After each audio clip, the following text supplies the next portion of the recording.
Jumpa lagi bersama saya Oke dalam acara Ngopi Santai bareng STKIP Suarbandi. Ngobrol dan bertukar pikiran santai bareng STKIP Suarbandi. Masih dalam rangka Storm Live 2020.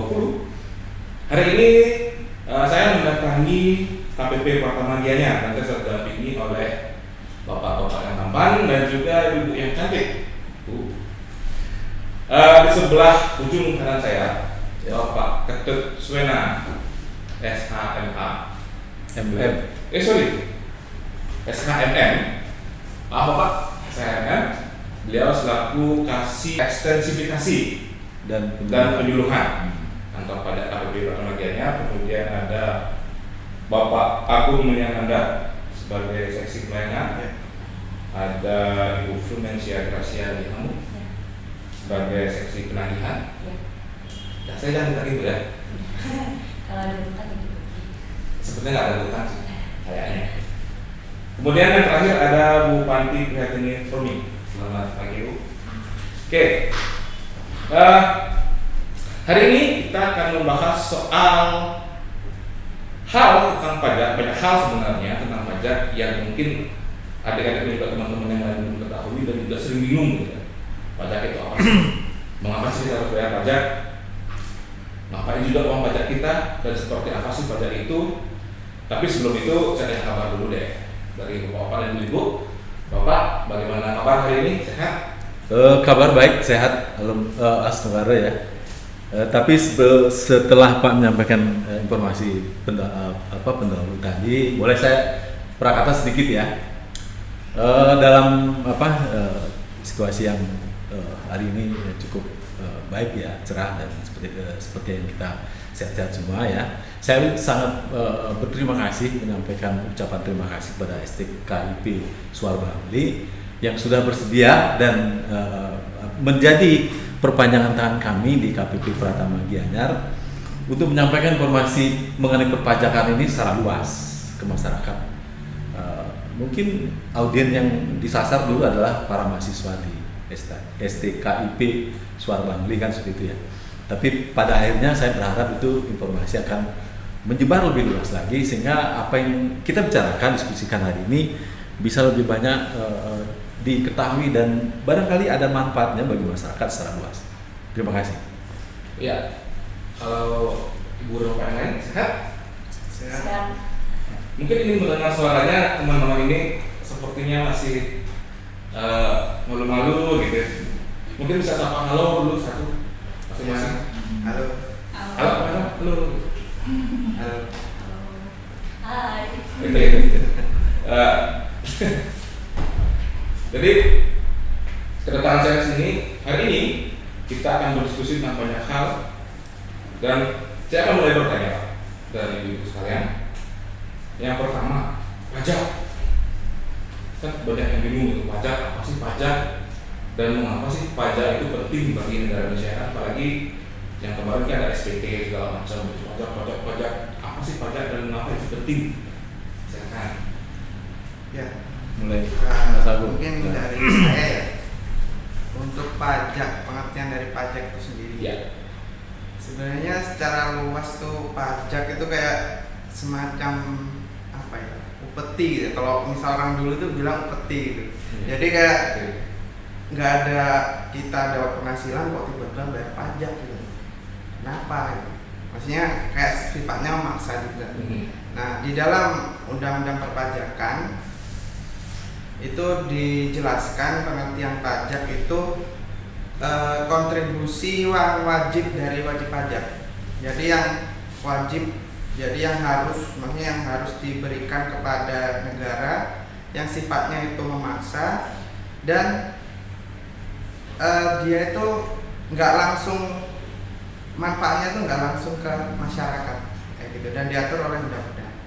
Nah, kita bisa tahu dari penjelasan tadi, intisari dari pengertian perpajakan itu sendiri ada 3. Yang pertama itu kontribusi wajib untuk negara, kontribusi wajib untuk negara. Jadi ketika kita lahir pun, maksudnya kita lahir di Indonesia itu udah kena pajak, otomatis, maksudnya udah wajib kena pajak. Nah, Dan sekarang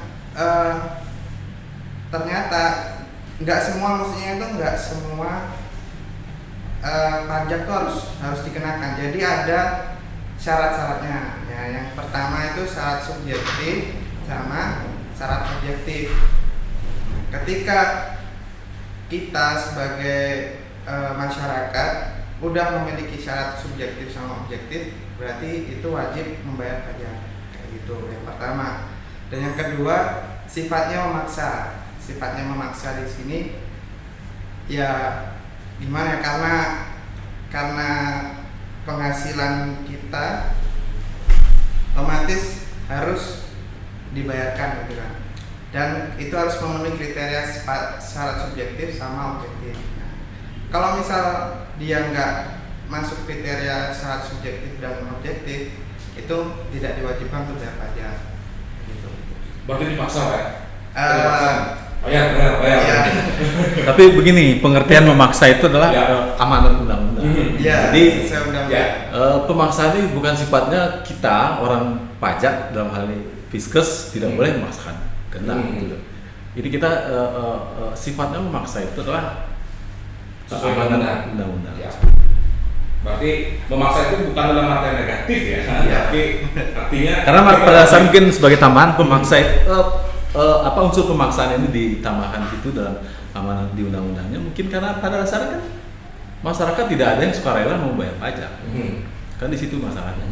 Kalau tidak dilakukan secara kalau tidak masukkan unsur pemaksaan ini, mungkin suka-sukanya aja kan. Kita pun orang pajak akhirnya tidak bisa berkutik kalau tidak dikuatkan dengan aturan yang aturan yang mengatur itu Pak. Itu. Jadi maksudnya tujuannya penting untuk kemajuan bangsa dan negara juga gitu. Jadi kita kenapa harus dipaksa, mungkin karena karakter kita juga begitu kan. Kalau nanti ini ya mungkin bukan kita saja, di seluruh dunia mungkin seperti itu. Ya. Setiap manusia mungkin punya karakter memang menghindari bayar pajak karena kan pada saat kan keuangan kita diambil secara ini kan mungkin tidak rela kan, karena kan pada dasarnya sifat kita yang manusia kan seperti itu. Belum memang kalau untuk kepentingan yang sifatnya untuk kepentingan umum itu belum rela 100% secara kelas gitu ya. Mungkin di situ masalah. Jadi masalahnya hampir secara memasuk itu kan Pak ya. Tapi tadi ada yang menarik tentang subjektif dan objektif, itu mungkin itu yang belum dipahami oleh orang-orang. Misalnya padahal kita sebenarnya dalam kita bukan dipaksa, tapi kita memang wajibkan untuk membayar pajak segala macam itu. Tapi tadi dibilang subjektif dan objektif itu seperti bagaimana sih? Jadi untuk syarat subjektif, syarat subjektif itu berawal dari kita udah lahir di Indonesia. Nah itu berarti udah masuk ke syarat subjektifnya. Jadi otomatis dari kita tuh udah wajib syarat subjektifnya ada kena. Nah sekarang kita lihat syarat objektifnya. Nah syarat objektifnya itu ketika kita punya penghasilan, nah itu baru kita diketahui untuk dikenakan syarat objektif maksudnya itu. Pada dasarnya objektif ini menentukan apakah seorang itu layak dikenakan pajak, ya bila mana punya penghasilan. Dan penghasilan juga di atas penghasilan tidak kena pajak. Kalau penghasilan di bawah tidak kena pajak ketika dalam hal ini, ya tidak kena.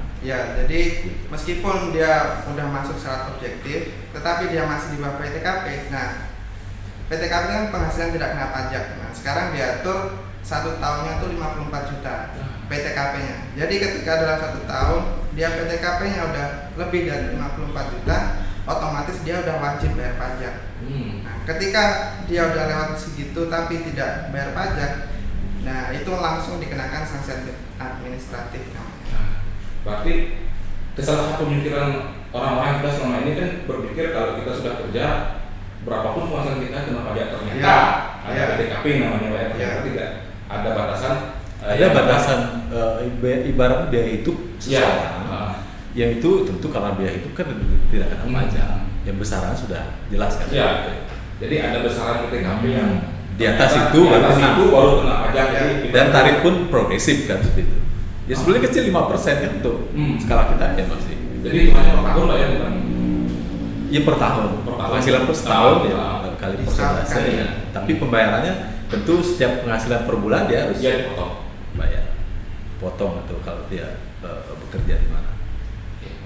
Jadi kan selama ini mindsetnya berpikir bahwa pajak itu dipotong penghasilan berapapun dipotong kereta ada batas, Iya. dan itu yang banyak yang kurang paham. Oke, terima kasih. Iya. Kemudian berikutnya tadi kan pendapatan selama ini kita mengenal, saya tahunya, saya juga pribadi tahunya bahwa yang kena pajak itu cuma gaji atau pendapatan, tapi sebenarnya ada tidak sumber-sumber lain yang bisa kena pajak gitu selain Kalau gaji saya sendiri? sumber ya kalau dari ini banyak, kalau sumber maksudnya yang sumber yang menghasilkan Yes. bisa dikenain pajak.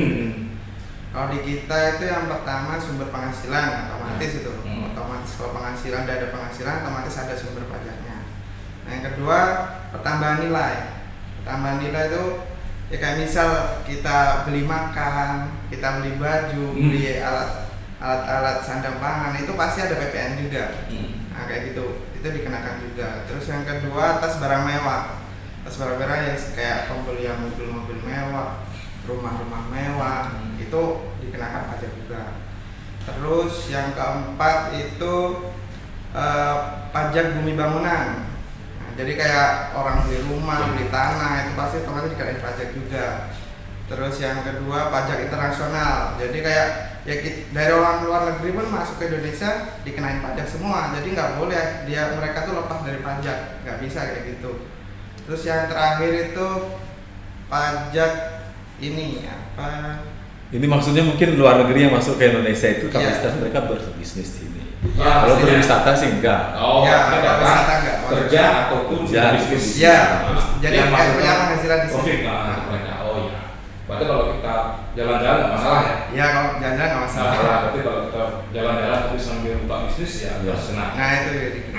Maksudnya untuk warga negara luar negeri yang berbisnis di kita ya tentu mereka juga wajib sebagai penghasilannya dikenakan pajak. Termasuk mereka juga yang ibaratnya bekerja atau suatu ikut company di sini juga mereka kan sebagai pekerja terutama juga pajak di sini. Yang saya ingin sampaikan juga gini, kan di masyarakat tuh terkadang belum clear ya. Artinya belum gini, memahami secara ibaratnya masih ragu ya. Apa gimana saya memandangnya itu ya. Masyarakat belum jelas ya. Masalah pajak mana urusan otoritas pajak pusat dan mana menjadi urusan otoritas daerah kan itu ya. Bisa kita bedakan itu pajak pusat dan daerah sebetulnya. Yang mana masuk pajak pusat ini adalah yang kami di Direktorat Pajak KPP Pratama Gianyar diantaranya itu adalah mengolek pajak dari masyarakat itu adalah untuk masuk ke KPPN sumber keuangan kita di pusat di Jakarta. Tetapi kalau pajak daerah itu dikolek tentu oleh Pemda daerah di masing-masing daerahnya kan itu ya.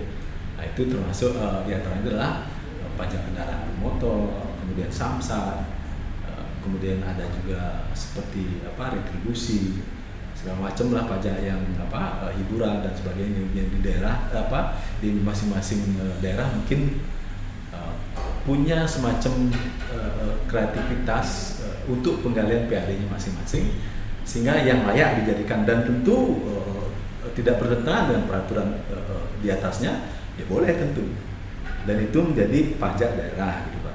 Kami di Direktorat Jenderal Pajak dalam hal ini KPP Pratama Gianyar tadi adalah mengolek PPH pajak penghasilan, pajak pertambahan nilai seperti tadi, pajak bumi bangunan khusus untuk P3 pertambangan, perkebunan dan perikanan seperti itu.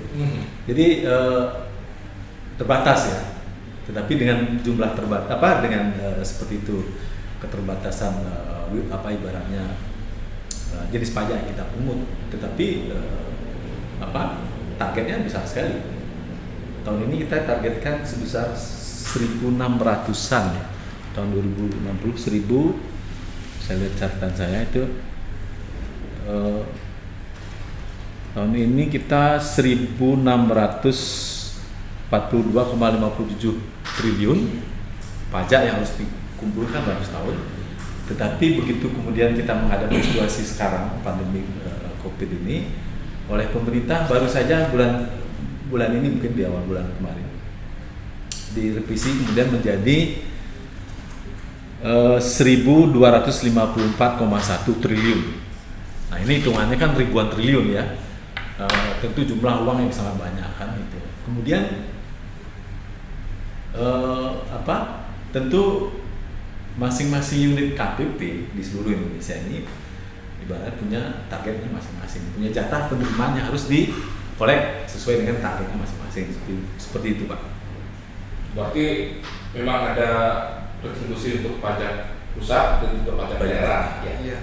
Jadi itu yang sepertinya memang belum diketahui Iya. oleh orang-orang ya. Misalnya, pajak kok banyak terus. Misalnya semua pajak tuh di kantor kita. Iya, misalnya semua di kantor pajak. Nah, sebenarnya ada seperti Samsat itu kan ke daerah ya. Yang Ya. penting juga ini pajak bumi dan bangunan yang secara luas Ya. masyarakat kita ya, yang berhadapan langsung dengan masalah ini itu sudah sejak kami ya di sini 2014 sudah diambil Pemda. Dalam ini adalah Pemda Gianyar.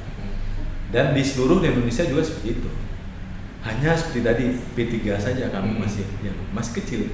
Kalau di kita perkebunan kan di Bali kan Jangan. bahkan satu dua adalah. Tapi kalau daerah lain Sumatera misalnya Kalimantan masih ada banyak di sini. Yang masyarakat Bali ya secara umum kan yang berhubungan dengan pajak daerah yang dihadapi masyarakat kita kan pajak PBB ini pertanian yang mereka miliki kan seperti itu ya, tanah atau bangunan yang dia miliki. Itu sekarang sejak 2014 sudah diambil alih oleh Pemda, masuk ke Dispeda sekarang. Masing-masing kabupaten yang kami wilayah kan 3 Pak. Bukan 3, 4. Gianyar, Klungkung, Bangli dan Karangasem. Seperti itu. Oke, terima kasih mereka. Banyak hal baru yang kita dapatkan mereka untuk pusat, untuk daerah yang bisa harus dipahami dan itu berbeda. Jangan hanya langsung prokes gitu ya. Kasihan. Oke, kemudian berhubungan dengan bela negara, kan sering di iklan bayar pajak untuk bela negara. Nah, kira-kira hubungan antara pajak dan bela negara ini apa sih? Coba ke Mbak Permen. Coba dijelaskan dulu. Nih, kalau mungkin yang sudah banyak di masyarakat tahu itu bela negara itu mungkin seperti yang dilakukan oleh TNI. Iya, bela negara misalnya perang gitu. Iya, terkesan seperti itu. Padahal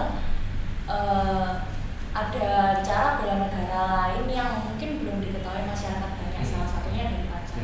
Kenapa? Karena sumber pendapatan negara itu salah satunya dari pajak. Nah, bela negara ini kan bertujuan untuk mempertahankan negara kita agar tetap ada, tetap eksistensinya itu ada di seluruh dunia juga. Nah, gimana caranya supaya kita bisa bertahan? Salah satunya didukung dari pajak. TNI pun bela negara persenjataannya didanai dari mana pendapatan negaranya? Dari pajak. Terus biaya pendidikan, mungkin kesehatan, agar masyarakat di suatu negara itu bisa tetap sehat, tetap sejahtera. Sumber dananya dari mana? Dari pajak. Jadi bela negara bukan hanya soal perang-perangan. Bukan hanya soal perang. Mungkin saya tambahkan sedikit dalam arti kekinian ya. Iya. Era sekarang itu sebetulnya membela negara itu sudah, karena kan situasi kita sudah dalam keadaan damai ya, dan tentu dalam keadaan damai itu kita setiap negara bahkan itu kan sedang membangun ya dalam segala dimensi ya, segala lini. Kemudian dalam membangun itu kan dibutuhkan dana. Nah sekarang saatnya kita atau generasi muda yang sekarang untuk bela negara dalam arti yang kekinian itu adalah membayar pajak juga membela negara, karena berdasarkan uang pajak yang kita setorkan ke negara itu dipergunakan untuk membangun negeri kita, untuk pada tujuannya seperti tadi seperti yang diamanatkan di pembukaan undang-undang dasar kita kan, bermartabat, adil dan makmur kan seperti itu ya. Ya tujuan kita akan di situ. Tetapi kalau saja tidak ditunjang dengan dana yang cukup memadai itu kan kita tidak mungkin sampai pada tujuan kan. Itu yang dimaksud. Jadi tidak hanya dengan cara perang untuk bela negara, apalagi di masa sekarang. Salah satunya adalah untuk membayar pajak bela negara, bahkan itu hal yang krusial. Oke. Masih tentang bela negara. Tadi kan dijelaskan juga pajak adalah salah satu, bayar pajak ya, adalah salah satu cara bela negara. Nah kira-kira sekarang untuk bagi adik-adik itu mengapa sih pajak itu juga bisa kita sebut bela negara dan mengapa kita harus menyasar anak-anak muda sih sekarang? Panti ya? Oh, Giliran. bukan berarti. Saya tidak bisa Indonesia. Silakan. Dijelaskan kayak sama rekan saya Iya. tentang bela negara. Nah, terus kenapa kita menyasar anak muda? Karena kan anak muda itu agent of change gitu ya, agent perubahan dan juga agent of information. Jadi bisa menjembatani antara direktorat jenderal pajak dan juga masyarakat secara luas. Dan apalagi nanti kita akan ada bonus demografi kan. Jadi kita memanfaatkan itu, jadi kita tanamkan sejak dini pengenalan lah mengenai pajak itu apa. Jadi semakin dewasa dan terjun di masyarakat, mereka tuh sudah mempunyai konsep tentang pajak itu apa dan tidak lagi merasa asing dengan pajak dan akan tumbuh kesadaran dari diri mereka sendiri untuk taat untuk pembayaran pajak, laporannya dan tidak merasa takut lah, tidak merasa asing dengan pajak. Berarti tadi sebagai agent of change, menurut saya melibatkan bahasa Inggris sebagai agen perubahan. Saya sebagai agen perubahan kan dijelaskan menjembatani lembaga intelijen pajak dan juga masyarakat. Nah kegiatan-kegiatan yang mungkin ada atau sudah terprogram atau sudah terlaksana mungkin atau mungkin sedang direncanakan yang bisa menghubungkan antara pajak dan anak muda sudah ada dan Jadi kami sudah mulai tahun 2015 itu adalah masa edukasinya dan diharapkan nanti di tahun 2045 itu sudah masa kesejahteraan kita dalam pendapatan negara kita. Jadi edukasi ini mulai dari tahun 2015 kita adakan MOU dengan Kemendikbud, Kemendestekdikti. Jadi kita menyasar dari bahkan level SD, SMP, SMA dan juga perguruan tinggi. Jadi dari aktivitas kesiswaan dan juga mahasiswa. Misalnya ada tax goes to school, terus ada juga pajak bertutur, terus juga kalau sekarang ini lagi ada kegiatan di Kanwil namanya EduTax Award. Jadi kita juga buat lomba-lomba yang bisa diikuti sama anak muda, dari lomba TikTok, lomba menulis artikel gitu. Jadi biar anak muda tuh lebih apa ya? Berkreasi. Iya, lebih dekat lah dengan pajak gitu. Iya, pada dasarnya ini kan tujuannya kenapa kita menyasar anak muda itu dalam hal ini adalah mahasiswa atau pelajar. Pada saatnya nanti ketika mereka sudah bekerja ataupun berbisnis, ini adalah suatu informasi awal yang mereka ketahui sehingga pada akhirnya nanti kita harapkan mereka patuh sebagai wajib pajak itu pada akhirnya pada suatu saat. Nah memang untuk skala kita di Indonesia ini pengenalan pajak itu memang terkesan sepakat ya kita agak ini ya lambat ya. Terlambatnya mungkin kita di Indonesia belum mengenal pajak itu masuk sebagai kurikulum di sekolah-sekolah bahkan dari SMP barangkali sampai perguruan tinggi. Tetapi kan memang ada fakultas jurusan pajak memang khusus bagi mereka kan terbatas itu yang maksudnya bisa masuk sana terbatas. Nah dalam waktu dekat ini sudah akan segera mungkin mudah-mudahan ini kan sudah mengarah ke situ. Pimpinan kita di tingkat pusat sudah memikirkan itu mungkin waktu dekat mudah-mudahan saja ini secara politis juga didukung oleh DPR kita kan ini tentu kebijakan yang sifatnya menyeluruh kan seperti itu. Karena pada dasarnya kalau kita hanya sifatnya ibaratnya ya sekali-sekali saja setiap tahun bahkan sekali atau dua kali bahkan setahun mungkin belum mendalam masuk mengenal ke dalam ininya ya. Seperti yang disampaikan Mbak Panti tadi memang kita sudah melakukan itu pajak bertutur yang juga menyasar anak-anak sekolahan SMP, SD bahkan SMA juga instruksi pajak yang seperti sekarang ini kita samakan juga sama dengan instruksi pajak juga menyasar perguruan tinggi selain yang STKIP Suar Bangli ini juga kami di perguruan tinggi yang lain juga sasar seperti itu. Tapi kan sifatnya tentatif, kan tidak mungkin hasilnya mungkin tidak kalau tidak semaksimal kalau misalnya itu masuk sebagai kurikulum di sekolah atau di perguruan itu. Demikian. Iya. Tapi cukup menarik program ya, dari pajak tutur, apakah pajak yang ngomong. Kemudian ada juga tadi lomba TikTok, itu milenial sekali ya. Kapan itu lombanya? Hari ini. Barengan. Saya boleh daftar. Tapi di kami Langsung ke sana. Berarti itu live di tempat. tidak mengirimkan. Oh, mengirimkan. Iya. Upload. Hasil karyanya dikirimkan, diupload, nanti kita yang menilai. Iya. Seperti itu. Berarti sebenarnya program-programnya sudah banyak sekali untuk generasi muda yang bertujuan agar nanti ketika mereka sudah dewasa mereka paham dan mau menggunakan ke angkatan-angkatan di bawahnya lagi. Berarti tujuannya itu ya. Dan program-program juga keren-keren dan mereka ya meskipun secara langsung TikTok dan juga sedikit itu pasti mereka belajar juga dan membuat. Iya. Oke, keren. Berarti, nah yang jadi masalah tadi seperti yang Pak bilang, ketika ini pernah dilakukan tapi sifatnya masih tentatif. Nah, kesinambungan dan kelanjutan programnya ini nanti bagaimana?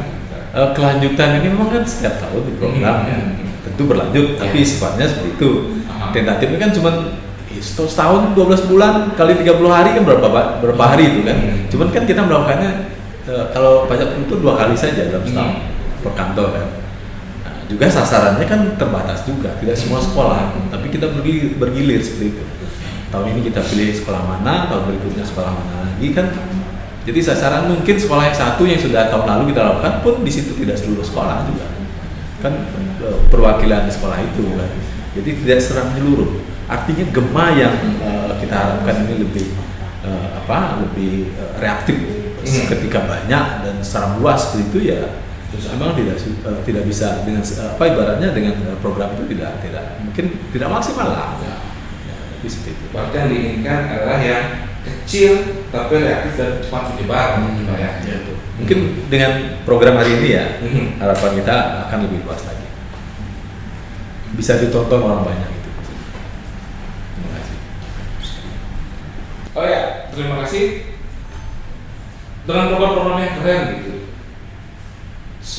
Ini sangat mampu sebenarnya untuk menarik perhatian anak muda pada tadi. Bukan yang muda, kecil juga kan, dengan dari SD, SMP, SMA, hingga kuliah. Nah, sampai saat ini berdasarkan hasil evaluasi Bapak Ibu di kantor, kegiatan-kegiatan yang sudah dilakukan itu menunjukkan tanda berhasil atau masih ada hal yang bisa dikembangkan atau bagaimana?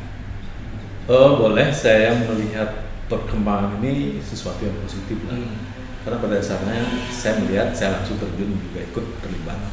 Antusiasme mereka pada sasaran kami di sekolah-sekolah itu sangat tinggi ya. Mereka terkesan juga karena mereka secara ya awam di masyarakat, bahkan juga sangat jarang mereka mendengar secara langsung dari lingkungannya atau saat di mana dia bersosialisasi seperti itu. Begitu kami menyampaikan informasi pajak ini, mereka juga antusiasnya karena sebagai tambahan ilmu baru mereka.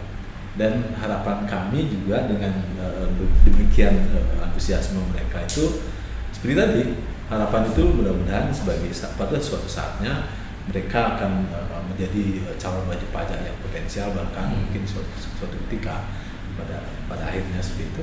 Tapi di saat-saat sekarang kalau ilmu ini sudah lebih apa lagi, karena kan pada tingkatannya SD SMP tentu berbeda informasi yang kita sampaikan Pak, tidak sama. Karena kan melihat juga tingkat istilahnya umur, tingkat pemahamannya seperti itu tidak sama, kita berbeda seperti itu, materi berbeda seperti itu.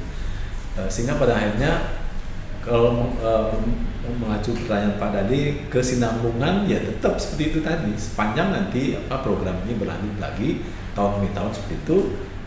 Nah, pada suatu ketika bila seperti tadi saran saya, ide kita hari ini itu bisa masuk di program sebagai kurikulum itu kan mungkin cara yang seperti tadi tidak perlu lagi kan.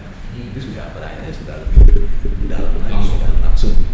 Nah itu mungkin harapan dan program yang dilakukan. Terima kasih. Berarti saya sangat positif dan memang ya terbukti memang sangat-sangat sudah mulai kenal gitu Pak ya, terutamanya yang potensial sampai 2045 nanti. Ya. Oke. Nah terakhir Bapak Ibu, yang sering terjadi masalah adalah keluhan-keluhan di masyarakat itu adalah saya tidak mengerti cara bayar pajak. What? Kadang-kadang berpikir, waduh akhirnya panjang. Wah ternyata ini. Nah pertanyaannya adalah ketika mereka ingin mencari informasi kan biar tidak terjadi disinformasi tadi. Ketika ditanya, masa buat iya katanya ini si ini buat gitu.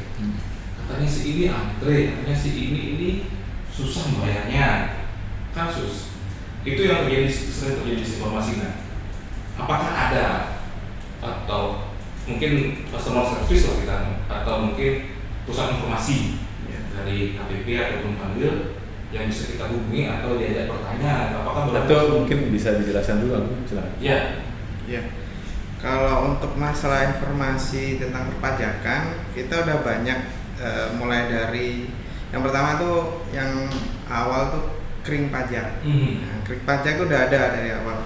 Itu jadi pusat informasi dari semua masalah perpajakan, masalah ya mau bayar pajak, pelaporan itu di situ ada semua. Dan sekarang karena udah mau ini kan era teknologi juga udah canggih, terus kita juga udah buka juga lewat WA. Kita di kantor pajak Gianyar udah ngasih WA untuk masalah konsultasi perpajakan. Jadi dia itu langsung kayak otomatis dijawab gitu. Jadi kalau misalnya mau tanya apa, nanti muncul linknya di situ, tinggal diklik langsung muncul. Dia di situ pemecahan permasalahannya ada semua di situ. Nah, terus ada WA ini Instagram juga ada. Instagram otomatis kan sekarang kan era digital itu cepet banget nyebarnya di media sosial gitu. Instagramnya apa namanya? Pajak Gianyar. Kalau tadi yang pajak Gianyar. Yang kering pajak dan WA 1.500-200. Ya. Untuk kering pajak 1.500-200. 021 tapi di Jakarta aja. Oh yang 021. Ya, itu jadi di pusat. Kalau yang WA-nya? Kalau di kita WA-nya nomornya kurang nanti mungkin bisa di-share di sini. Aku bisa share di kolom ya, pada dasarnya saya tambahin ya. Pada dasarnya sebetulnya informasi pajak apapun itu yang menjadi kewajiban mereka setelah wajib pajak itu kami sudah ada webnya tersendiri. Mereka bisa dalam situasi kemajuan digital yang teknologi digital saat ini, semua kami sudah sediakan itu dengan cara yang online juga. Ya. Baik, semua kewajiban mereka seharusnya tidak harus datang ke kantor pajak. Mereka bisa melakukan dengan online dimanapun mereka berada sepanjang internet aktif di situ. Semua kewajiban perpajakan sudah kami antisipasi dengan seperti itu. Jadi kalau misalnya itu antrian panjang atau segala macam itu sebenarnya salah satu cara untuk menghindari itu sebetulnya secara online itu. Nah di www.pajak.go.id itulah semua di situ ada Pak. Semua di situ ada, web kami alamat di situ. Jadi bagi mereka siapapun yang berurusan dengan pajak, ya mau belajar pun bisa di situ juga. Sebuah ada peraturan, ada formulir yang dibutuhkan. Kalau panduan misalnya melakukan pelaporan SPT tahunan masa juga ada di situ. Semua masalah perpajakan ada di situ sebenarnya. Dan mereka sangat kita apresiasi kesibukan dan kepentingan masyarakat berpajak itu kan waktunya terbatas untuk mengurus hanya pajak saja. Dengan lewat situ mereka bisa selesaikan seluruhnya kewajiban pajaknya. Membayar pun sudah e-billing sekarang gampang. Jadi lebih fleksibel sekali. Jadi pada dasarnya alasan wajib pajak ini kalau biasanya mereka datang ke sini ataupun yang datang ke sini itu yang kami amati, mohon maaf itu sebagian juga ada yang bukan orangnya langsung, jadi yang tidak berkepentingan.